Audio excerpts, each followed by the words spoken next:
Comentario de Primera de Reyes capítulo 8. Cuando Dios parece lejos. Transforma tus oraciones en respuestas hoy. Versículo 1. Salomón reunió.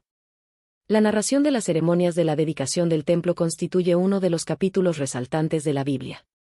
El relato es de gran belleza y profundo significado espiritual. A través de los siglos, los dirigentes de la Iglesia han encontrado en él palabras de inspiración y ánimo para la consagración de casas de culto. Este capítulo resalta en notable contraste con el precedente. En el capítulo 7 encontramos los detalles técnicos y de las formas de los objetos del templo. En el capítulo 8 penetramos en el significado más profundo de esas cosas. Nos ponemos en contacto con Dios mismo. Ambos capítulos se complementan al darnos un cuadro fiel y completo del templo y su significado, y el uno no sería completo sin el otro. Salomón es el personaje importante que preside las diversas actividades de la dedicación del templo. Resalta su majestad real, pero parece ser más que un mero rey que solo se interesa en los asuntos seculares del Estado, está atareado con ceremonias específicamente religiosas para el culto de Dios. Un servicio tal de ninguna manera disminuye su dignidad real, más bien la realza. Realiza las funciones que se esperan de él como rey, y más. Reúne a los dirigentes de la nación y dirige las disposiciones efectuadas. Pero habiendo hecho eso podría esperarse que los sacerdotes se encargaran de las funciones netamente religiosas y las presidieran. Sin embargo, no sucede así. Es el rey quien consagra el santuario y ofrece la oración de consagración, el que amonesta al pueblo para que sea fiel a Dios y pronuncia sobre él la bendición. Salomón respondió exactamente al tipo de liderazgo espiritual que Dios demanda. De los que son llamados para dirigir su obra. Por desgracia, este liderazgo solo continuó durante un corto periodo. Aquel hombre joven sobre quien se concentró tanta dignidad temporal y espiritual, cayó pronto ante la tentación de la idolatría propia. Prestamente la humildad, la consagración y la obediencia cedieron ante el orgullo, la ambición y la complacencia, y los propósitos egoístas y las ambiciones mundanas pervirtieron los dones que una vez se emplearon para la gloria de Dios. Su resultado fue que quien había sido tan grandemente honrado con las pruebas del favor divino degeneró convirtiéndose en un tirano y opresor, cuyo reino se despedazó a su muerte. Siguiendo su ejemplo, Israel perdió el secreto para disfrutar de paz y riquezas en la tierra, y la teocracia que una vez fue floreciente se convirtió en una ruina corrupta y desolada. Jefes de las tribus. Todos los jefes de Israel debían tener una parte en el traslado del arca al monte Moriah. Debe haber concurrido mucha gente, ancianos, jefes de las tribus y los principales de los padres, pues en la ocasión cuando David sacó el arca de Dios, que mora entre los querubines, de la casa de Abinadab, para llevarla a la ciudad de David, se emplearon a 30,000 escogidos de Israel, segunda de Samuel 6, 1-5. El arca. Lo más destacado de las ceremonias de la consagración fue el traslado del arca de la ciudad de David a su nueva ubicación en el lugar santísimo del templo. Cuando David llevó el arca de la casa de Obed-Edom al tabernáculo que había hecho para ella en su propia ciudad, fue una ocasión tanto de gran gozo como de solemnidad, segunda de Samuel 6, 12-19. El arca que contenía las 2 tablas de la ley. Era lo más importante del santuario. Versículo 2. El mes de Etanim. Se da el mes pero no el año. Muchos creen que fue el año después de que se completó el templo. Puesto que el templo se terminó en el mes de Bul, el 8º mes, capítulo 6, 38, y que la consagración se efectuó en el de Etanim, el 7º mes, esto habría sido 11 meses después de que se concluyó el templo. Otros creen que la dedicación no se efectuó hasta algunos años más tarde, quizá un año de jubileo, o el 24º año del reinado de Salomón, 13 años después de que se completó el templo, Primera de Reyes 7, 1. Después del exilio, el 7º mes fue llamado Tisri, del acadio o babilonio antiguo Tasritu, comienzo, guión. El nombre implica un calendario que empieza con este mes. El año civil de la monarquía indivisa y del reino de Judá comenzaba con Tisri. El primero de ese mes era un día de santa convocación, Números 29, 1, al iniciarse el nuevo año. El día 10º de ese mes era el día solemne de la expiación cuando se efectuaba la purificación del santuario, Números 29, 7, Levítico 16, 29 y 30, Levítico 23, 27, y en el 15º día comenzaba la fiesta de los tabernáculos, Números 29, 12, Levítico 23, 34, Deuteronomio 16, 13, Nehemías 8, 14-18, Ezequiel 45, 25. El principio de este mes correspondía más o menos con la luna nueva de septiembre u octubre. Versículo 3. Los sacerdotes. En segunda de Crónicas 5, 4 se nos dice que los levitas tomaron el arca. Todos los sacerdotes eran levitas. Josué 3, 3, pero no todos los descendientes de Leví eran sacerdotes. Llevar el arca en sus viajes era una responsabilidad propia de los levitas de la familia de Coat, Números 3, 31, Números 4, 15, Primera de Crónicas 15, 2 al 15. Pero los coatitas solo podían llevar el arca después de que ésta había sido preparada para el viaje por Aarón y sus hijos, Números 4, 5, 15. Cuando cruzaron el Jordán y rodearon a Jericó, fueron los sacerdotes quienes llevaron el arca, Josué 3, 6 al 17, Josué 6, 6. Cuando se transfirió el arca a su ubicación permanente en el lugar santísimo del templo de Salomón, quizá esa importante responsabilidad fue desempeñada por ciertos jefes entre los sacerdotes, ver Primera de Crónicas 15, 11 y 12. Versículo 4. El tabernáculo. En ese tiempo el tabernáculo estaba en Gabaón, Primera de Crónicas 16, 39 y 40, Segunda de Crónicas 1, 3, pero el arca estaba en Jerusalén en una tienda que David había levantado para ella en la ciudad de David, Segunda de Samuel 6, 2, 16 y 17, Primera de Crónicas 15, 1, Segunda de Crónicas 1, 4. De allí en adelante debía haber un solo centro nacional de culto, de modo que los objetos santos, tanto del tabernáculo de Gabaón como de la tienda de la ciudad de David, fueron llevados al templo del monte Moria para ser usados o depositados dentro de sus predios, ver Profetas y Reyes página 27. Quizá cada sección de sacerdotes y levitas, en procesión solemne, llevó los objetos santos que les habían confiado. De acuerdo con la ley de Moisés, los coatitas se encargaban del arca, la mesa de los panes de la proposición, los altares y los vasos del santuario, los gersonitas, del tabernáculo en sí y sus cortinas, y los meraritas, de las tablas y columnas del tabernáculo y de su atrio, Números 3. 25 al 37. Versículo 5. Sacrificando ovejas. Este sacrificio inaugural correspondía en gran medida con el ceremonial cuando David transfirió el arca de la casa de Obed-edom a la ciudad de David, Segunda de Samuel 6, 13, Primera de Crónicas 15, 26. Versículo 6. En el lugar santísimo. Allí, entre los querubines, debía manifestarse la presencia de Dios. Esto mostraba el carácter sagrado de la ley de Dios. La ley es una transcripción del carácter de Dios. Así como Dios es santo, también sus mandamientos son santos, justos y puros. Versículo 7. Cubrían el arca. Para representar la reverencia con que la hueste celestial considera la ley de Dios. Versículo 8. Sacaron las varas. De acuerdo con Éxodo 25, 15. Las varas no debían quitarse de sus anillos en el arca. Pero ahora parece que se las sacó hacia adelante de tal forma que desde el lugar santo se veían sus partes finales. Parece que colocaron el arca a lo ancho del templo, de norte a sur, en el lugar santísimo. No solo el arca misma sino también sus varas recibían la sombra de los querubines. En el tabernáculo un velo separaba el lugar santo del lugar santísimo, Éxodo 26, 31 al 33, e impedía que el arca fuera vista por los que estaban en el lugar santo. Es evidente que en el templo había una pared que separaba ambos recintos, ver Primera de Reyes 6. 16, parece que había también un velo, Segunda de Crónicas 3, 14. Se sabe que el templo de Herodes tenía un velo que se rasgó en dos durante la crucifixión, Mateo 27, 51, Marcos 15, 38, Lucas 23, 45. Las varas pueden haber sido puestas en tal forma como para que fueran parcialmente visibles, más allá del fin del velo y a través de la puerta abierta, para los que estaban dentro del lugar santo. Ver capítulo 6, 31. Hasta hoy. Esto indica que se escribieron estas palabras antes de que Nabucodonosor destruyera el templo. Cuando finalmente se terminó la recopilación de los libros de los reyes, el templo había sido destruido y sus enseres habían sido llevados a Babilonia, Segunda de Reyes 14, 13 y 14, Segunda de Reyes 25, 9, 13 al 17. Evidentemente, mucho del contenido de los reyes se escribió antes del exilio y permaneció en su forma original cuando se completó la recopilación. Versículo 9. En el arca ninguna cosa había. Esta declaración, repetida en Segunda de Crónicas 5, 10, parece indicar claramente que no había nada en el arca misma excepto las dos tablas de piedra, la urna que contenía el maná, y la vara de Aarón, a las que se alude en Hebreos 9, 4, originalmente se ordenó que se colocaran delante del testimonio, Éxodo 16, 33 y 34, Números 17, 2 al 10. Algunos han entendido que esto se refiere a un lugar frente al arca.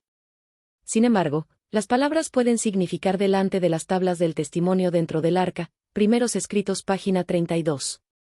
No necesitan estar en pugna estas declaraciones, pues esos objetos pueden haber sido sacados durante la agitada historia de Israel y no haber estado en el arca en este tiempo. Hay algo singularmente impresionante en esta santificación especial de las dos tablas de la ley.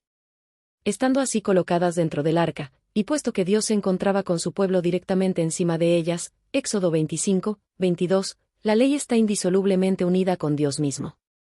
El sitio más sagrado del templo era el lugar santísimo, y lo más sagrado allí era el arca que contenía la ley de Dios. Puesto que Dios, por su misma naturaleza, es santo y eterno. Así también lo es su ley. Todo lo que podía haberse hecho para impresionar a sus hijos con la santidad eterna de su ley fue hecho por Dios en el mobiliario de su santo templo. Esta ley, en el antiguo pacto, fue escrita en 2 tablas de piedra, en el nuevo pacto está escrita en el corazón de los rectos. Jeremías 31, 31 al 33. Versículo 10. Llenó la casa. Esta nube de gloria significó la presencia divina, así como lo fue la nube que apareció en el Sinaí, Éxodo 24, 15 al 18, y también en la dedicación del tabernáculo, Éxodo 40, 34 al 38. En visión Ezequiel contempló una gloria similar sobre la casa de Dios, Ezequiel 10, 4. Cuando en un himno de alabanza a Dios se alzaron las voces de los sacerdotes congregados, la gloria divina apareció en la forma de una nube, segunda de Crónicas 5, 13. Versículo 11. No pudieron permanecer. Tan grande fue la abrumadora gloria de la presencia de Dios, que los sacerdotes que oficiaban se vieron obligados a retirarse momentáneamente. Así también cuando se erigió el tabernáculo, Moisés no pudo entrar debido a la gloria de Dios que llenaba la tienda sagrada, Éxodo 40, 35. Cuando Isaías tuvo su visión de Dios, el séquito de la gloria divina llenó el templo, y el profeta se sintió morir por haber estado tan cerca de la presencia del Señor, Isaías 6, 1 al 5. Así también los discípulos de Jesús temblaron cuando la nube de la gloria de Dios se posó sobre ellos en el monte de la Transfiguración, Lucas 9, 34. ¿Por qué esas reacciones humanas ante la presencia de Dios? Debido a la naturaleza del Ser Supremo, su grandeza y santidad, su magnificencia y sublimidad, su majestad y poder. Aun ante la presencia de las grandes fuerzas de la naturaleza, con frecuencia los seres humanos quedan con temor reverente. Pero el Dios del cielo es tan infinitamente santo que el pecador no puede aproximarse a su sublime presencia y continuar viviendo. Dios es como fuego consumidor al cual no se pueden acercar los impíos sin ser destruidos. La nube del templo no era Dios, sino un medio por el cual él velaba su presencia para no consumir al hombre. Tan grande fue la gloria divina en ocasión de la dedicación del templo, que a pesar de la nube envolvente los sacerdotes oficiantes se vieron obligados a retirarse con santo temor. Así también, tal vez al tener conciencia de la presencia divina, David pronunció sus palabras de admiración y alabanza cuando se colocó el arca en la tienda del Señor, Primera de Crónicas 16, 25, 27 y 34. Versículo 12. Entonces dijo Salomón. Salomón quedó profundamente impresionado por las manifestaciones sublimes de la proximidad y la grandeza de Dios. Sus palabras son entrecortadas y espontáneas, como si procedieran de un hombre profundamente conmovido. Habla con sentimientos de pavor y gozo entremezclados. No son palabras que hubiera preparado cuidadosamente de antemano, son expresiones de admiración y alabanza que brotan espontáneamente debido al espectáculo que acaba de ver. Oscuridad. Densa nube, Biblia de Jerusalén. Contemplando la oscuridad combinada con la gloria que estaba delante de él, la mezcla de sombra y de luz, Salomón quedó seguro de que el Señor estaba allí, Ezequiel 48, 35. Recordó ocasiones previas en que se habían presenciado fenómenos similares, cuando la presencia del Señor se había manifestado en el Sinaí en una densa nube, Éxodo 19, 9, y la nube de gloria que llenó el tabernáculo del desierto, Éxodo 40, 34 y 35, y como resultado pudo reconocer en la aparición de la nube la señal de la presencia divina en el templo que había edificado. Por eso sus primeras palabras fueron una explicación del fenómeno que había presenciado. Esto es una prueba de la verdadera presencia de Dios. Él está con nosotros, no tenemos nada que temer, y por el contrario tenemos todo por lo cual agradecer en esta gloriosa ocasión. Versículo 13. Casa por morada. se edificó el templo como una casa de Dios. Cuando se levantó el tabernáculo en el desierto, Dios había dicho: harán un santuario para mí, y habitaré en medio de ellos. Éxodo 25, 8. En ese santuario el Señor había manifestado su presencia y se había comunicado con su pueblo. Sitio en que tú habites. Israel tenía su santuario, pero no era estable, pues se lo llevaba de un lugar a otro por el desierto. Ni siquiera en la tierra prometida tuvo un lugar fijo. Durante 300 años había estado en Silo, hasta que debido al pecado se lo trasladó otra vez, primero a Nob, primera de Samuel 21, 1 al 6, Patriarcas y Profetas página 711, y más tarde a Gabaón, primera de Crónicas 16, 39 y 40, segunda de Crónicas 1, 3. Ahora, por fin se había terminado el templo y el arca de Dios tendría un lugar estable para que Dios habitara allí por los siglos.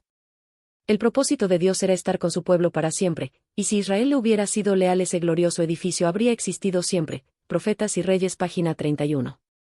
Grande debe haber sido el gozo de Salomón al contemplar retrospectivamente los años de preparación y edificación que habían significado tanta ansiedad y preocupación, al darse cuenta de que su tarea se había completado y que se había terminado la casa donde Dios había de hacer su morada con su pueblo.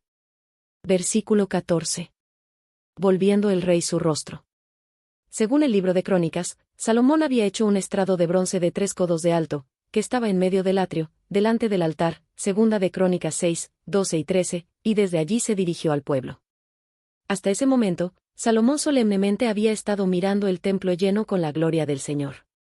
Tenía los pensamientos concentrados en Dios, y a él dirigió sus palabras. Ahora, vuelto del templo, habló a la gran multitud que estaba ante él. Israel estaba de pie. El pueblo de pie, mostrando atención y respeto, sin duda compartió la felicidad y solemnidad de la ocasión, y estaba ansioso de recibir las bendiciones del rey. Versículo 15. Bendito sea Jehová. Salomón bendice al pueblo, pero otra vez sus primeros pensamientos son para Dios, la fuente de toda bendición. Lleno de gozo y gratitud, y con profunda emoción, menciona lo que Dios había hecho para su padre David al confiarle los propósitos divinos acerca del templo. Mediante el profeta Natán Dios había revelado a David que no él sino su hijo Salomón debía edificarle la casa, segunda de Samuel 7, 4 al 13. Versículo 16. Escogí a David. La elección de Dios no es movida por una preferencia ciega o por un prejuicio sino por la sabiduría y el amor. Así como Dios eligió a Israel entre las naciones, escogió a Jerusalén entre las numerosas ciudades de Israel, y también eligió a David para bendición y salvación de todo el pueblo. Cuando Dios escogió a David, no miró la apariencia externa sino el corazón, primera de Samuel 16, 7. Versículo 17. David tuvo en su corazón. El deseo y el propósito de David fueron honrar y glorificar a Dios. Por eso tuvo, en su corazón, la construcción de la casa del Señor. Cuán diferente sería este mundo si los hombres se preocuparan más por construir casas para Dios que para sí mismos, por fortalecer el reino de Dios antes que los reinos de los hombres. David deseaba con vehemencia que hubiera una casa para Dios, y como resultado se construyó el templo. Hay majestuosos templos que tuvieron humildes comienzos en el corazón de algunos seres humanos. Versículo 18. Bien has hecho. El propósito de David era bueno, aunque no estaba enteramente de acuerdo con la voluntad de Dios. La voluntad de Dios era que se edificara un templo, pero debido a que David había sido guerrero, el Señor no lo aceptaba como el edificador. Primera de Crónicas 22, 7 y 8, Primera de Crónicas 28, 3. Versículo 19. Tú no edificarás. Dios expresó su aprobación por el propósito de David, sin embargo, indicó que la obra que deseaba efectuar la debía hacer otro. Hay ocasiones cuando algunas personas tienen un digno propósito de hacer una obra para Dios, pero, por razones que no siempre se comprenden claramente, quizá debido a la falta de experiencia, capacidad o preparación, en su sabiduría el Señor ordena que otros la realicen. La sumisión de David a la voluntad divina demostró tanto su sabiduría como la profundidad de su experiencia religiosa. Versículo 20. Ha cumplido su palabra. Se cumplió la voluntad de Dios de que Salomón y no David edificara el templo. Una persona puede acarrear desgracia sobre sí misma y sobre otros al oponerse obstinadamente a la voluntad de Dios. La cooperación con Dios es la que proporciona el mayor progreso a la obra de Dios. Al edificar el templo, de acuerdo con la voluntad de Dios, Salomón se colocaba en una posición en la que recibiría las bendiciones celestiales. Fue entonces cuando el Señor cumplió su palabra. Salomón fue el instrumento, pero indudablemente Dios fue el poder impulsor. Versículo 21. El pacto. Los 10 mandamientos son llamados aquí, el pacto, porque formaban la base del pacto entre Dios y su pueblo. El pacto era el plan por el cual debían reproducirse en el hombre los santos principios revelados en la ley. Así, mediante una figura de lenguaje, la ley es llamada el pacto. Desde los días más remotos de la humanidad, Dios ha deseado escribir su santa ley en el corazón humano. Versículo 22. Se puso Salomón delante. El relato de Crónicas es más completo. Es verdad que durante su discurso de dedicación Salomón estuvo de pie, segunda de Crónicas 6, 12, pero al terminar ese discurso, se arrodilló, segunda de Crónicas 6, 13, para la oración de consagración. Versículo 24. Has cumplido. Al comenzar su oración, Salomón da gracias y alaba a Dios por haber cumplido su promesa a David de que tendría un sucesor en el trono y por la edificación del templo, y le implora que continúe la promesa de una sucesión ininterrumpida. Versículo 27. ¿Es verdad que Dios morará? El santuario fue construido como el lugar de morada de Dios. Al trasladar el arca, David reconoció que Dios había elegido a Sión y la quiso por habitación, prometiendo que la haría siempre él. Lugar de su reposo, y que allí moraría, Salmo 132, 13 y 14. Pero cuando Salomón contempló la grandeza y la magnificencia de Dios, aquel que habita la eternidad, aquel que midió las aguas con el hueco de su mano y los cielos con su palmo, con 3 dedos juntó el polvo de la tierra y pesó los montes con balanza y con pesas los collados. Isaías 40, 12, le pareció incomprensible que un Dios tal estableciera su morada en la tierra, en una casa como la que había hecho Salomón. El pensamiento aquí expresado ilustra un permanente contraste que se encuentra en toda la Biblia. Por un lado, hay un concepto profundísimo e invariable de la infinitud de Dios eterno, invisible, imposible de abarcar, del Señor alto y sublime, el gran Rey de Reyes y Señor de Señores, Apocalipsis 19, 16, por otro lado, hay un concepto igualmente vívido, que el infinito Jehová es un Dios que está muy próximo, muy cerca, que es amigo de la humanidad y un compañero personal de cada individuo, uno que camina y conversa con sus hijos y mora en santuarios terrenales hechos para su morada santa. Nunca dejará de ser un motivo de asombro que un ser tan poderoso, tan trascendentalmente grande, condescienda hasta el punto de saludar al hombre mortal y venga a morar en santuarios hechos de madera y piedra, y dentro del corazón humano. Versículo 28. Tú entenderás. Las palabras fluyen de un corazón profundamente conmovido por sentimientos en que se entremezclan el temor y la humildad. El hombre es completamente indigno de tener por compañero al Creador del universo. Un templo de la tierra no merece la presencia del alto y sublime que extiende los cielos como una cortina, los despliega como una tienda para morar, Isaías 40, 22. Aunque la humanidad sea indigna, aunque el templo sea indigno, Salomón ora para que Dios se acuerde de este edificio terrenal, para que de día y de noche y desde el cielo su verdadera morada, preste oídos a las fervientes oraciones de los hombres. Versículo 30. Perdona. Salomón reconoció que cada persona que eleva una oración al cielo necesita perdón. Este sentimiento de culpa y de la necesidad del perdón del cielo se encuentra en toda la ferviente oración ofrecida por Salomón por sí mismo y por su pueblo, versículos 34, 36, 39 y 50. Salomón sabía que el perdón de los pecados sería el más ferviente deseo de los que oraban. También sabía que la esperanza del hombre de recibir una respuesta a sus peticiones dependería grandemente de la gracia de Dios que perdona los pecados. Versículo 31. Contra su prójimo. Este es el primero de 7 casos particulares en que Salomón ora invocando la misericordia perdonadora de Dios. Este primer caso implica transgresiones personales de un hombre contra su prójimo. Versículo 32. Condenando al impío. Aquí Salomón pide a Dios que las obras de iniquidad y las sendas de rectitud pongan de manifiesto sus resultados merecidos en cada caso. Más de lo que muchos se dan cuenta, tanto el bien como el mal dan frutos en este mundo, de acuerdo con su especie. Todo lo que el hombre sembrare, eso también segará. Gálatas 6, 7.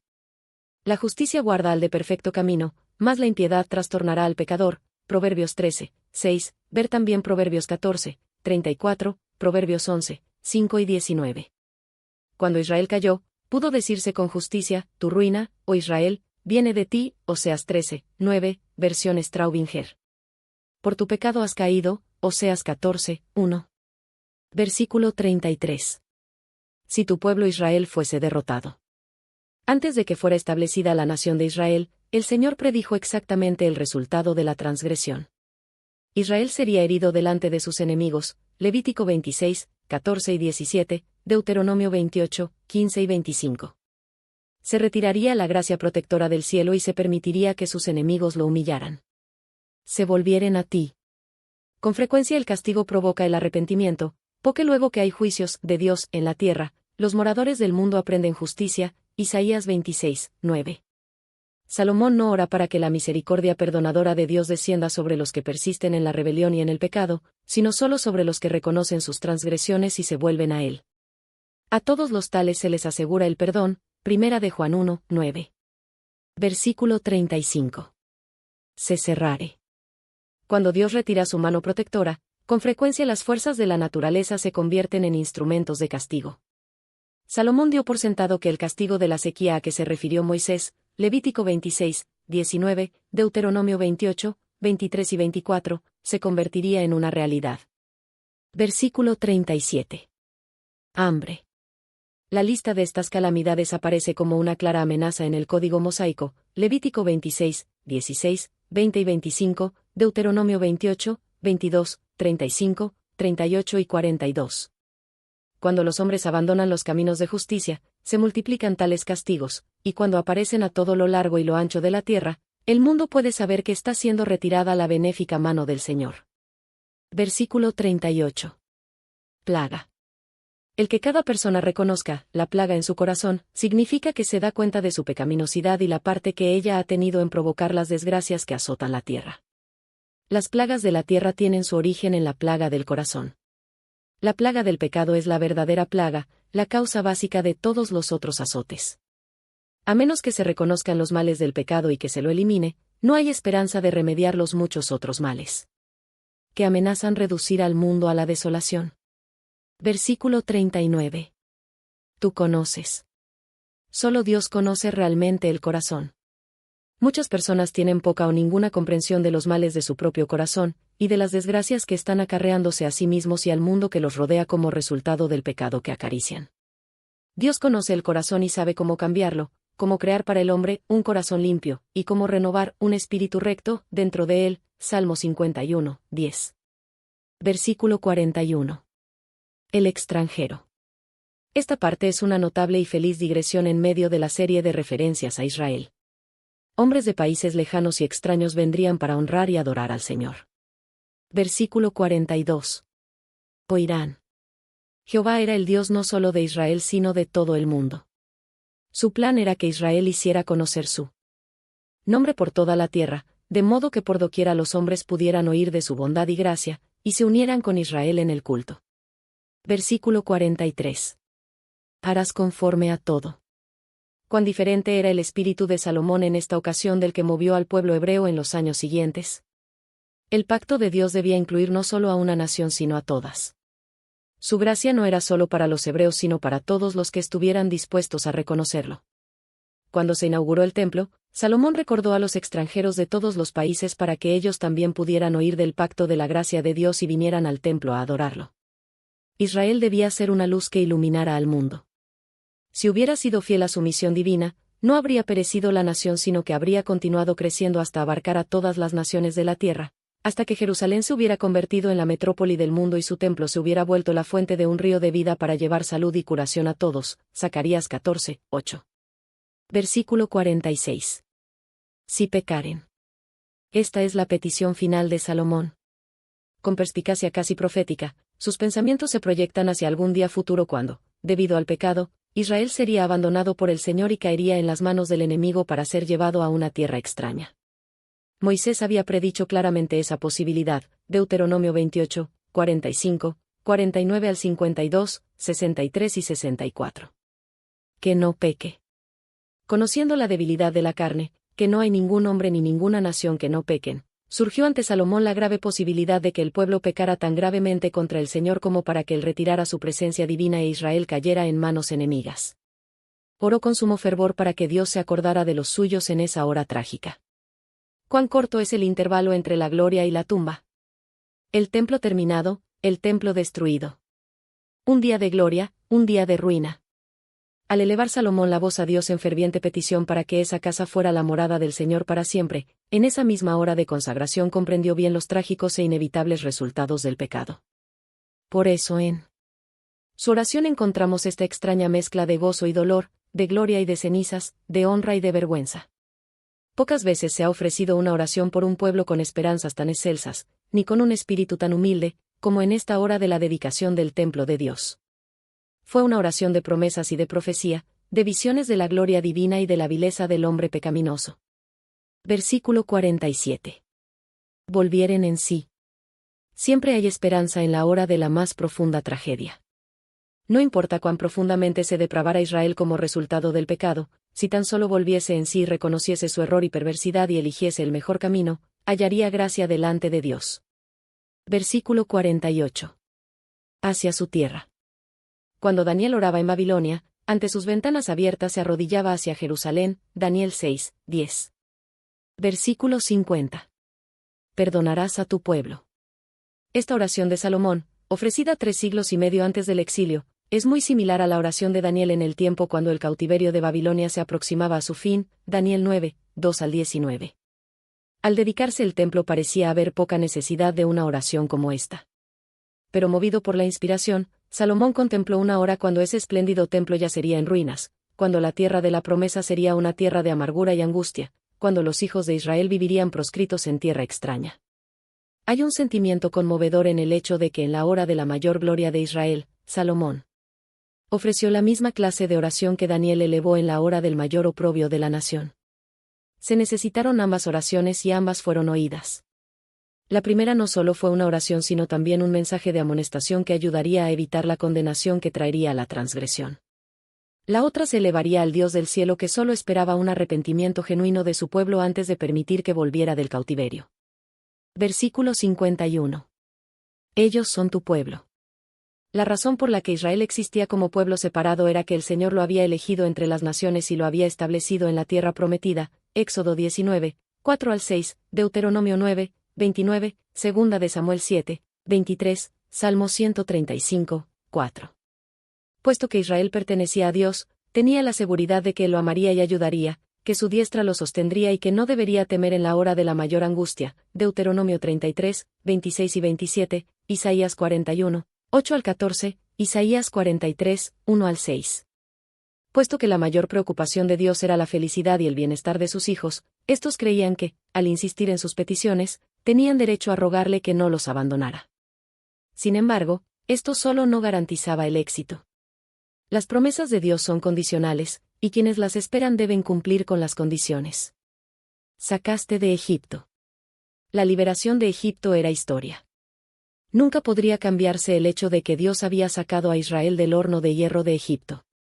En ese hecho Salomón encontró un poderoso argumento para otra liberación si Israel se encontrara de nuevo bajo un amo extranjero. Posteriormente, cuando Jeremías comparó la liberación del cautiverio babilónico con la de Egipto, declaró que, en vista de la liberación mayor venidera, Israel no diría más, vive Jehová, que hizo subir a los hijos de Israel de la tierra de Egipto, sino, vive Jehová, que hizo subir a los hijos de Israel de la tierra del norte, Jeremías 16, 14 y 15, Jeremías 23, 7 y 8. Versículo 53. Heredad tuya. Esta es la razón final y más poderosa que Salomón encuentra para presentar a fin de que Dios recuerde a su pueblo Israel. Él es la heredad del Señor de acuerdo con el derecho de Dios muchas veces presentado y con sus promesas muchas veces repetidas. Mediante Moisés el Señor reveló que haría de Israel su pueblo peculiar, elegido entre todos los pueblos de la tierra, Éxodo 19, 5 y 6, Deuteronomio 14, 2.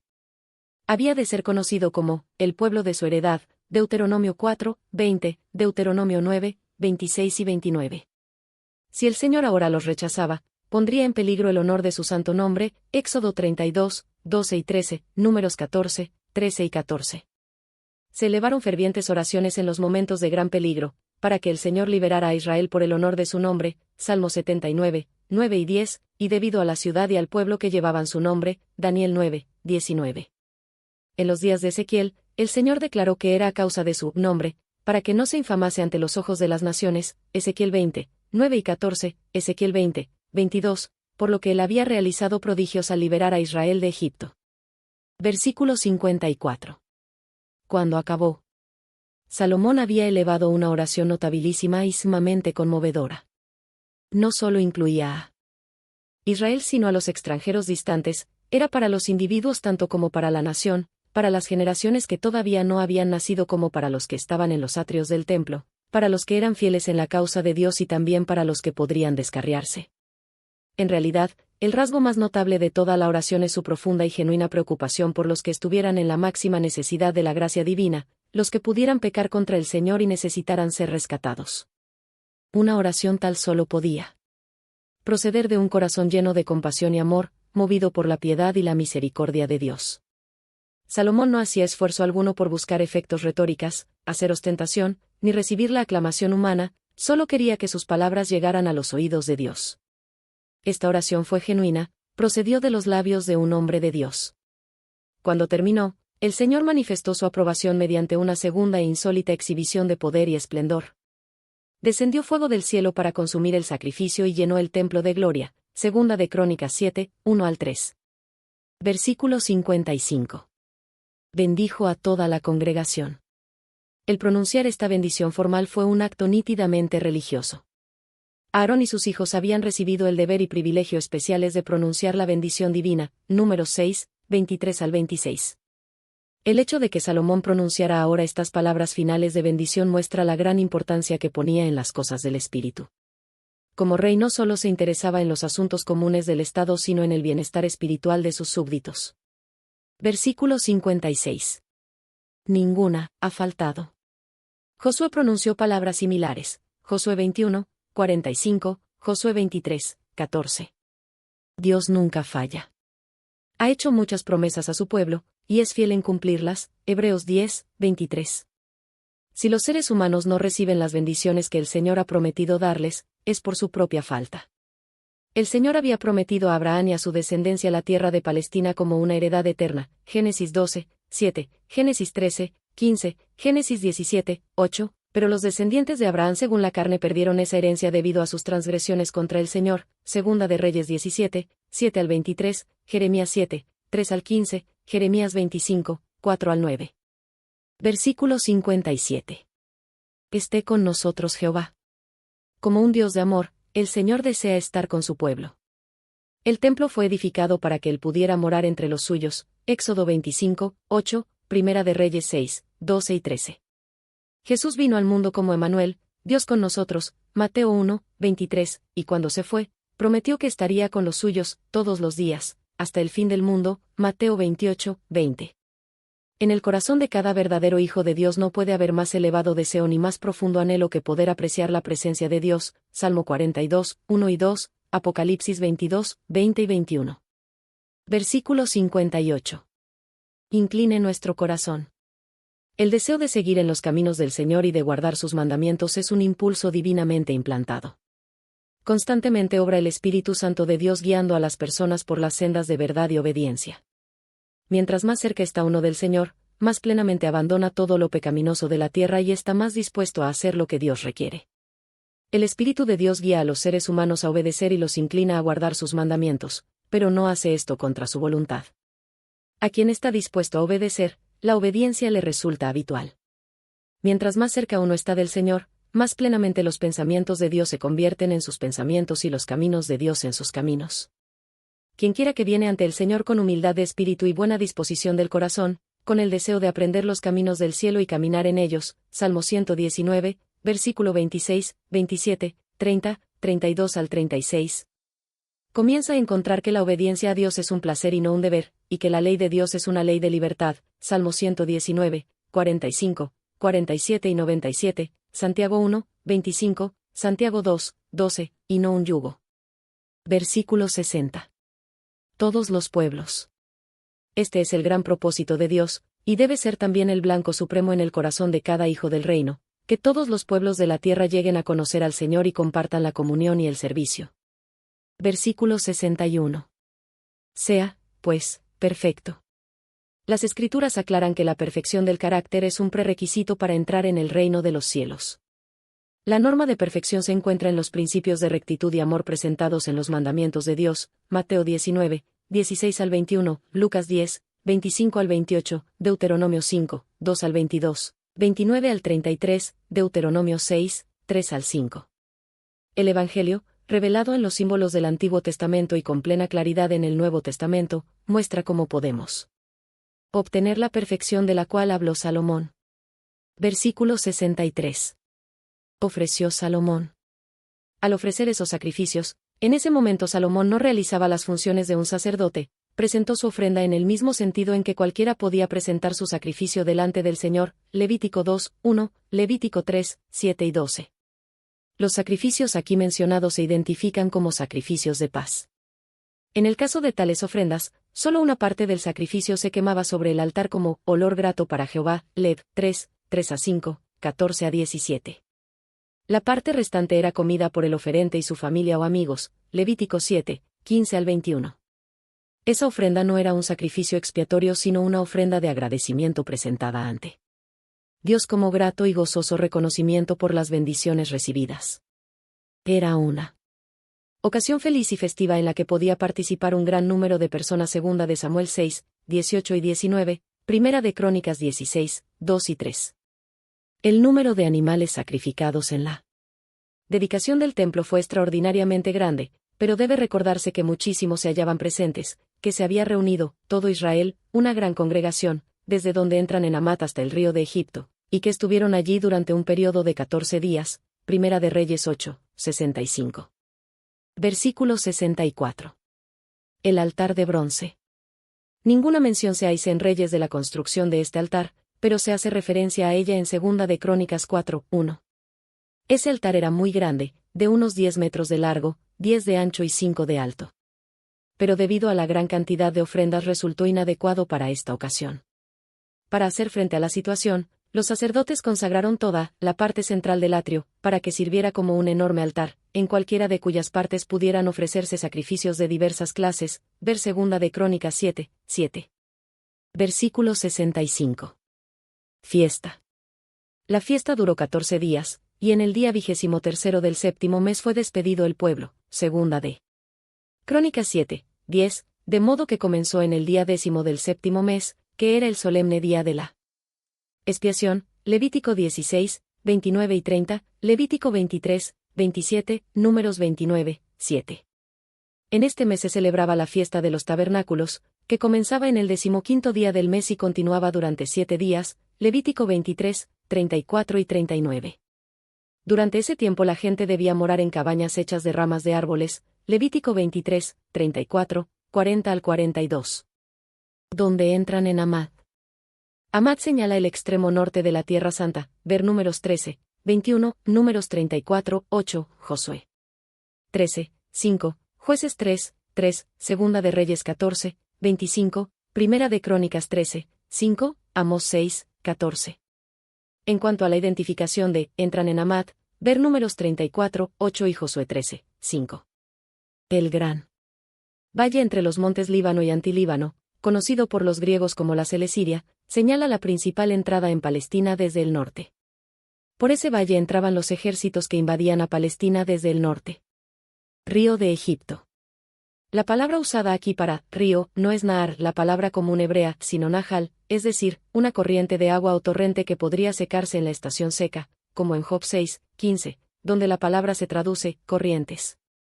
Esta corriente de agua quizá era el Wadi el Aris, en el límite meridional extremo de Palestina, Números 34, 5, Josué 15, 4 y 47, Segunda de Reyes 24, 7, Isaías 27, 12, 80 kilómetros al sudoeste de Gaza. Versículo 66. Alegres y gozosos. La verdadera religión proporciona gozo. Quien ha hecho la paz con Dios, tiene un espíritu de verdadera felicidad y tranquilo contentamiento que otros nunca pueden conocer. Las ceremonias dedicatorias del templo habían sido un motivo de inspiración y regocijo para los participantes. En la comunión mutua, en el canto de alabanzas a Dios, en el repaso de sus bendiciones, en darle la honra y la gloria debidas a su santo nombre, habían encontrado una plenitud de paz y gozo que ninguno de los placeres del mundo jamás puede proporcionar. Cuando uno entrega a Dios lo que es de Dios, puede realizar sus tareas diarias con paz y alegría de corazón. Se nos dice que esos adoradores estaban alegres no solo por la bondad que el Señor les había demostrado sino también por su bondad con David y Salomón, Segunda de Crónicas 7, 10. Bienaventurado el país donde los gobernantes y el pueblo se desean bendiciones mutuas y se regocijan en la prosperidad y el gozo recíprocos, donde interceden el uno por el otro y trabajan para el bienestar y la paz comunes. Ver Salmo 85, 9 al 12. Comentario bíblico adventista del libro Primera de Reyes capítulo 8.